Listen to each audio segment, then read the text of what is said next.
Stylish Naija YouTube channel. I want to say thank you to all of my subscribers. I really appreciate you guys a whole lot for subscribing to Stylish Naija YouTube channel. I appreciate you guys a whole lot for the support you guys have really given to me.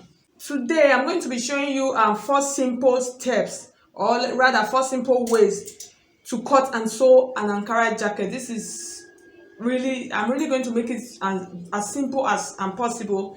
So guys, if you are new to my channel, this is your first time of coming across and Stylish Naija YouTube channel, please, I would appreciate if you hit on the subscribe button and then hit on the bell beside, just to get an update whenever I upload a new video. So let's get started now. Okay guys, so the first step is how to measure and lay out the amount of fabric that you are going to need. That's what we are going to do now. I'm going to explain to you now. So the amount of fabric that I'm going to be using for this Ankara jacket is actually 2 yards of fabric. That's the amount of fabric. And then to fold it, in order for you to know how to fold, I'm going to fold the back and the front together. I'm folding them equally because this Ankara jacket does not have any zipper, so we're folding the same. And for you to know how to fold, you are going to use the biggest part of your measurement. For this, the biggest part of my measurement is actually the hip and part, which is 36 inches. When you divide 36 inches into 4, because my fabric is folded into 4, you actually have 9 inches. This is my 9 inches. And then I'm going to add about 4 inches allowance to the fabric. So I have 1, 2, 3, 4. So you could see my fabric is folded at 13. So that's like the amount of fabric. So I'm folding my fabric, both the back and the front. I'm folding at 13 inches. That's the first way for you to lay it out. And then the second step is for us to insert our measurement. And in inserting our measurement, you could see I have some basic lines on this my fabric already. I'm going to explain to you. The first line that I have here, the first thing, I beg your pardon, is the full length of my dress, of this jacket, which is 35 inches. This is 35 inches, and then I'm adding 1 inch allowance to it, which I'm going to use to turn, since I'm using a lining. I'm turning it with a lining. And then I have my savage point. This savage part, that's the part I'm going to use this savage as my stitching allowance for the shoulder measurement. So this is my shoulder line. The second line that I have here is my bust line, which is 9 inches. That's from the shoulder to the bust point. This is 9 inches, which the bust point is usually the nipple part. For those of you that don't know, that's the bust and point. That's the nipple point. That's your bust point. And then from your shoulder to the waist, I'm using 16 inches. So you measure from your shoulder to the waist. This is 16 inches. And then the hip is 24 inches. And then the full length, which is 35 inches. So these are the measurements. And then we're going to start imputing the other part of the measurement, which this is like the third step. Yes, this is like the third step. Now we're going to impute.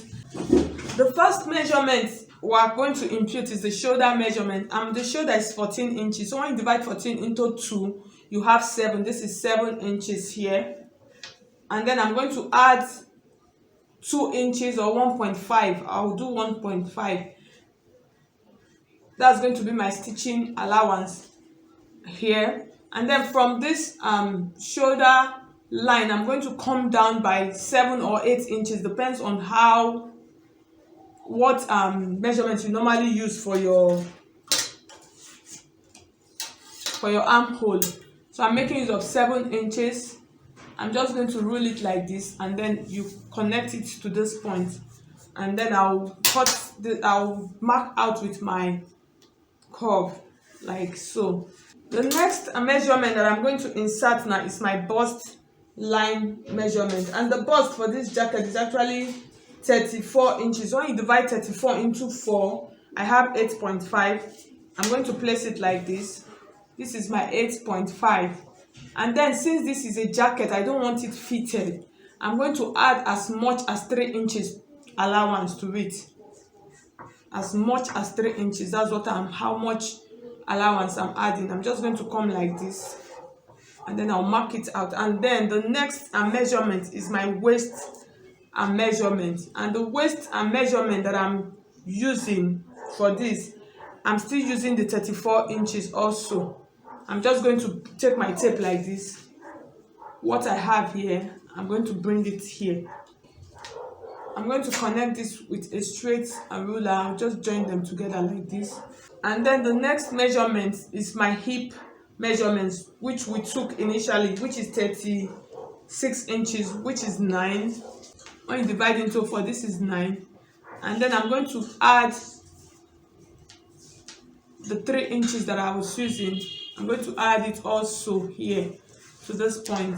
And then I'm just going to slant it a little bit. It's a little bit slanted now from the hip part. It's a little bit slanted, but not very obvious. And then for the down part, you are going to determine how wide you want the down part to be. You can decide to just like maintain the same measurement. So for the down part, I'm going to increase what I have here. I'm going to take what I have here. I'm going to add 1 inch to it. And then I'm going to connect with my straight ruler. This is like basically how very simple and easy it is to cut out this jacket. And then we're going to insert the neckline now to this jacket. The neckline for the front and neckline, I want the front neckline. I'm going to use 3 inches. The width that I'm going to use 3 inches width. I really don't want it to be too big. This is 3 inches. And then the length that I'm going to use for the front neckline, I'm going to use 2.5 inches. And then for the back neckline, I'm going to maintain my 3 inches point this way, but I'm going to use 1 inch depth. So you see our back neckline, our front neckline, our armhole. So for the back armhole, you are going to make it a little bit bigger than the front armhole. I'm just going to do this now. This is going to be my back armhole. I'll use 1/2 inch. I'll just add 1/2 inch to it. So guys, we're done with marking out our fabric. So the third step is cutting it out right now. That's like the third step. You see, we're almost done with our 4 steps. I'm going to cut out now. So I'm going to open up the front armhole. I'm going to cut it in now. And then, you know, this is a jacket. What I'm going to do now, the front piece, now I'm going to open it up. I'm going to open it up, and then I'm going to mark out my shoulder slope from this point. So I'll use 1 inch on this point like this, and then I'll slant it to the neckline point like this. I'll mark it, I'll cut it out. And then for the front and neckline, I'm going to cut it open and then show you how to balance the neckline up. So here is what I have now. Because the front and neckline is going to be a little bit open. So what I'm going to do now for my front neckline, because I'm going to stitch, because I'm going to, and when I'm using my lining to turn it, I'm going to lose like 1/4 inch from the front. I'm going to add it to the extension of the neckline now. So I'm just going to add 1/4 inch from this point like this. So if you want your jacket, for instance, if you want your jacket, the front part of your jacket to be very open, and decide to reduce with as much as like 1 inch. So it depends on what you want. But if you know you don't want, so once you are reducing, all you have to do is you increase the neckline. But if you are not reducing it, if you want it to be equal, both the back and the front, if you are going to be using a sash to tie, that's like a belt, then you really don't need to reduce it. So it depends on what you want. So we're done with this. The next thing we're going to do now, we're going to cut out the sleeve, and the sleeve we're going to use a basic pencil sleeve. That's what we're going to be making use of. So if you don't know how to do cut out a basic or draft out a basic pencil sleeve, I'm going to drop the link on the description box for you to click on to watch how to do this. I'm just going to increase the length because I want it to be like a 3¼ sleeve.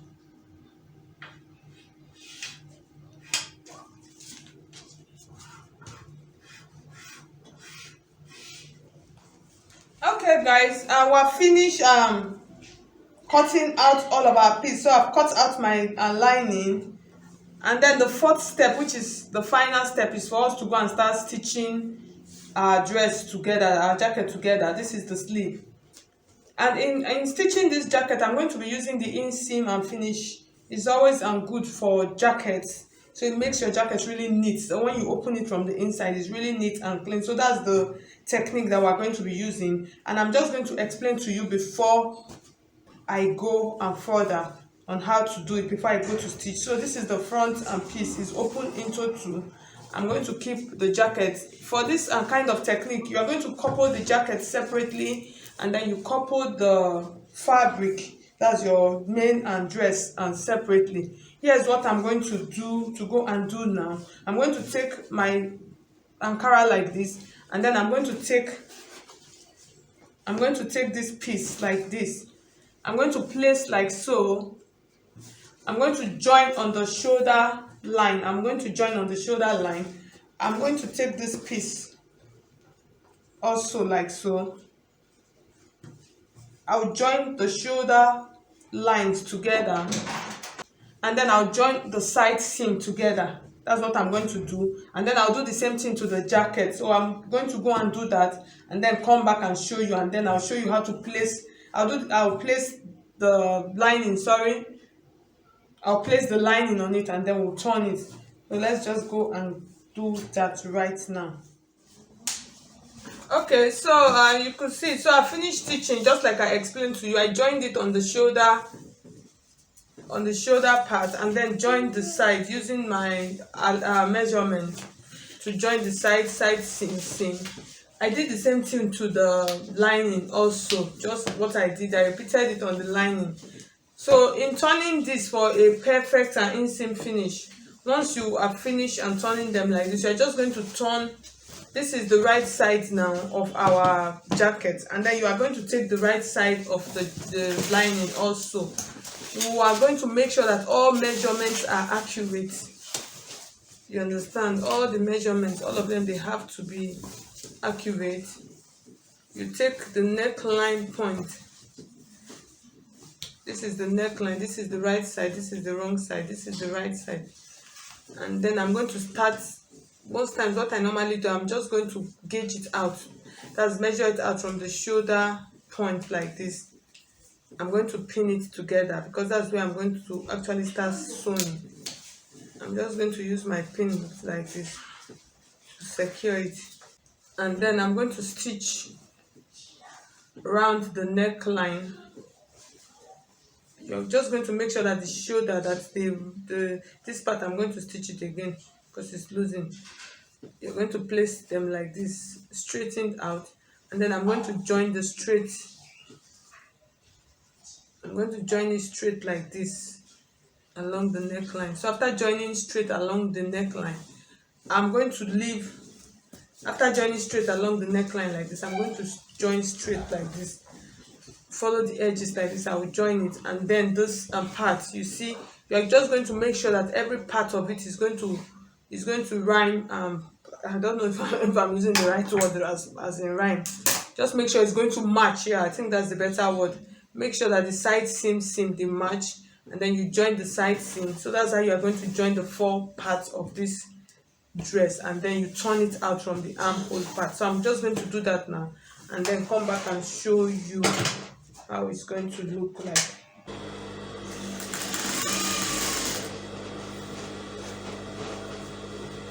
So guys, what I'm going to do now, the lining, so I finished joining the whole side, so it's remaining the down.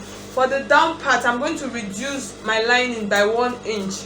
So I already have the 1 inch here, so I'm just going to trim it out, and then I'll stitch along the line. So I finished stitching it. So this is how it will look like. The next thing now is for me to turn it out, and then I'm going to turn it out from the armhole point, and then I'll go and give it a good pressing, and then we'll come and fix the sleeves on it. So that's just what is the next thing to do now.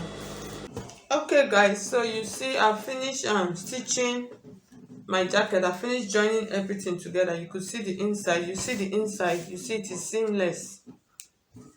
It does not have any seam and joining inside. So that's just the essence of it's always good for you to sew out a jacket like this. So the only thing, so this is the neckline. I'm going to take it now and go and give it a good pressing, and I'll iron out the neckline, iron out everything properly. And then the sleeve, I've joined the sleeve together, so I'm just going to couple the sleeve on it, and then I'll lay it out on my mannequin for you to like and take a look at the final look. So I could make a belt, like a sash, that's a long rope to use to tie it. I'm going to make that. You could use any inch of your choice. You could make it about 3 inches, and the length you could choose how long you want it to be. So I'm just going to finish it up now and then show you the final look of it. Okay, so you could see this is the final look of our jacket, and there's a kind of little trick that I normally do on this part. You could decide to just iron it down. So because it is an inseam finish, so you see there's no seam and stitch on it. So once you fold, you could see iron line here. You could just unfold this down like this, and then you iron it. It will now give you something like it actually has a collar. So you see what I have now. You can just put it like this, and you'll still be able to wear your jacket properly, nicely, and it has formed a collar for you. You can decide to use a sash, that's like a rope like this, to tie, because it is an inseam, so you could open it however you want to open it. You see what I mean? You can open it up because it's neat. There is no seam on it. So guys, this is just like basically the end of this video illustration. So you see what we have is really looking good. So at the end of the day, this is what we have. So if you find this video helpful, please hit on the like button. So subscribe if you have not done so. So thank you so much. I will see you in my next class.